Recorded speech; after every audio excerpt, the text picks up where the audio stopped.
So, whether it is Kurobot, Hoyle Shills, Hoyle Bots, whatever it is, whatever you like to call yourself at the end of the day, when it comes down to in this video that we're going to take the time to discuss, you glorious Rascallion Resonators, is the idea that WutheringWaves has the advantage, has the best approach going forward than, you know what, than I think that Genshin Impact ever had. So, take a seat, relax, let's enjoy this glorious day, and let's dive into a conversation about why Kuro Games' approach, WutheringWaves' approach, is a complete advantage over other gotchas such as Genshin Impact.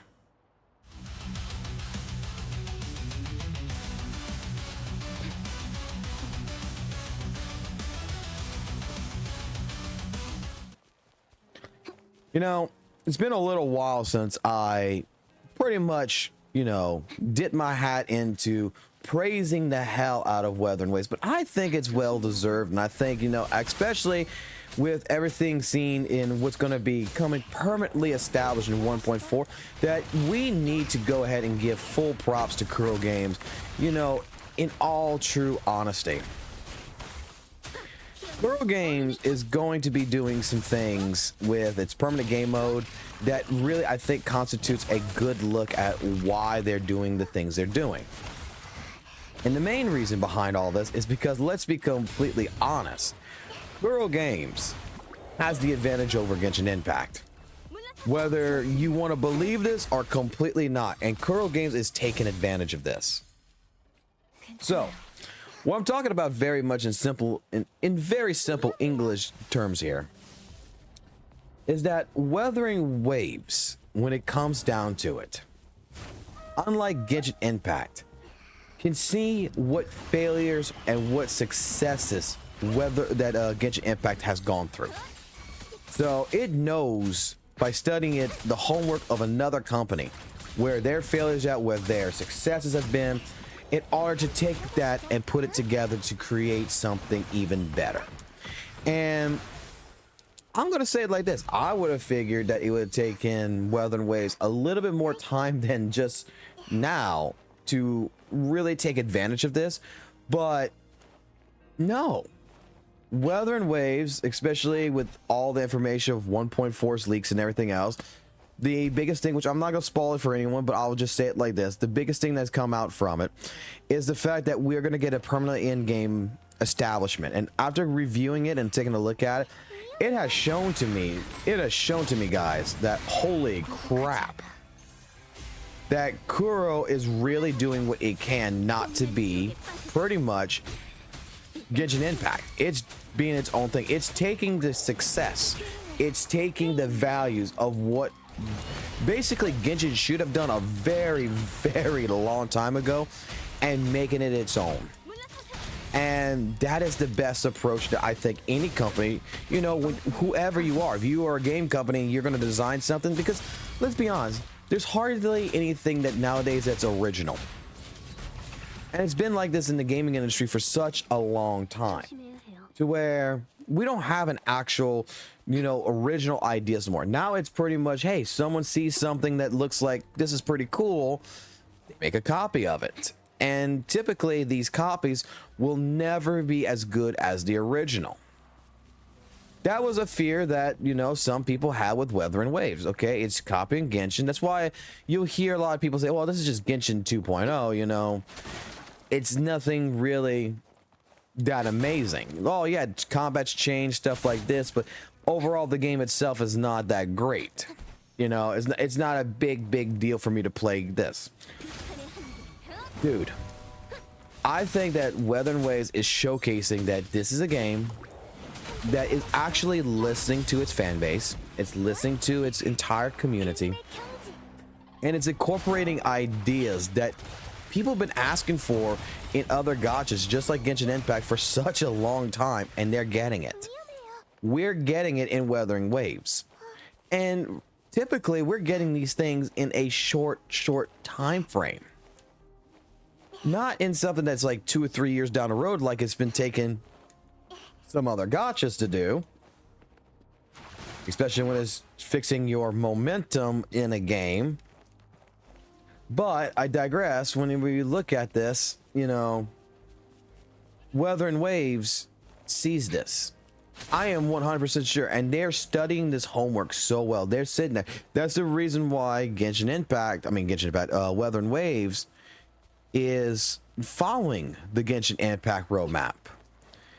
We've had this conversation before. Like, if you take what 1.1 was, 1.0 for Genshin, 1.0 for WutheringWaves, and you pretty much take that and you compare it to Genshin and WutheringWaves at 1.0, 1.1, 1.2, 1.3, all the way up, you will see that there's a lot of different things that's very, very similar to that of WutheringWaves. I mean, to Genshin Impact that's in WutheringWaves, because they're following the same roadmap. But while they're following the roadmap of what Genshin Impact did, you know, yeah, first area that came in was a ice mountain. Same thing for Genshin. But Kuro's making it better. Kuro's listening to the fans. Kuro's listening and understanding every single moment that who the people that they need to listen to is the fan base.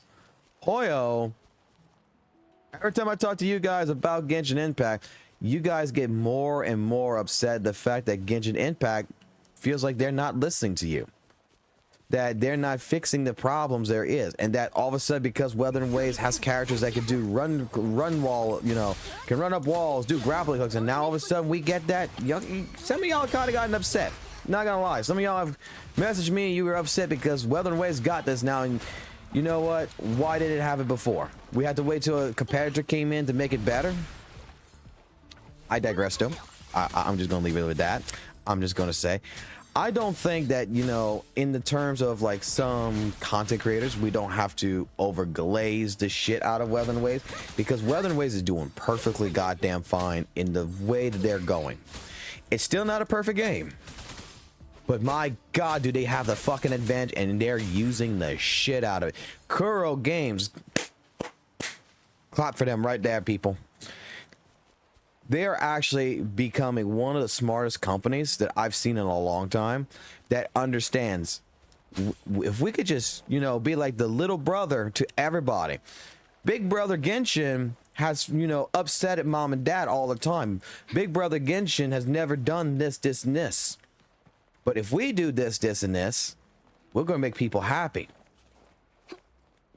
If they can, like, if you ever had siblings, you'll know that the older brother, the older sister, typically is always the one that's in most trouble all the time, because the young one, the young sibling, has always been the one that, you know, sees this and says, oh crap, I don't do that, I don't get in trouble.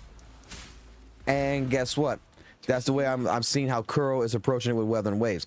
They know pretty goddamn much where Genshin's failures are at. They got the advantage. They've seen it for the last 4 years, all of these problems, and they already know how they can fix these hurdles. This is why, like I said a lot of times, is that Genshin Impact, I mean WutheringWaves, is a game that honestly, yeah, it's a copy of Genshin Impact, but it is Kuro Games that says, hold my beer, I can make a better Genshin Impact whether you believe it or not.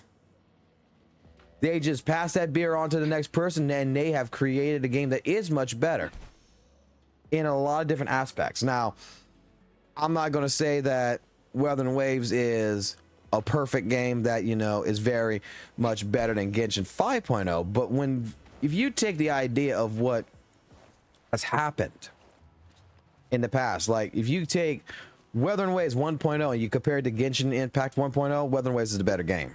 You take Genshin Impact 1.2 you versus 1.2 with WutheringWaves, Genshin Impact again loses. WutheringWaves has always been a step ahead when it comes to each one, and then by the time that it's going to grow and people are going to notice this, yeah, you're going to have a heavy duty competitor than what you have now.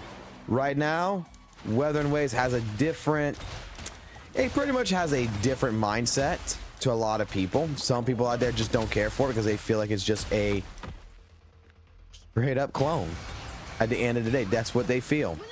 And not sure exactly what happened there with the reconnecting, but god damn, that kind of sucked right there for a second. But I guess that's the sign, just to be like, you know, Hoyle versus listening, man. Like, look, they're gonna come after me, bro. If you don't hear from me in the next couple of weeks, guys, just hey, it's a possibility that Hoyle went ahead and sent some mafia teams over here because I talked bad about him. Just letting you guys know.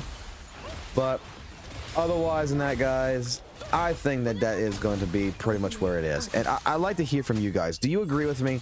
Like, do you agree with me that, in all honesty, when it comes down to it, that Genshin Impact should be afraid? Like, I'm going to say it like this. Do you agree that they should be afraid that WutheringWaves will become a true competitor in a very short time frame, especially with all this information that's coming about?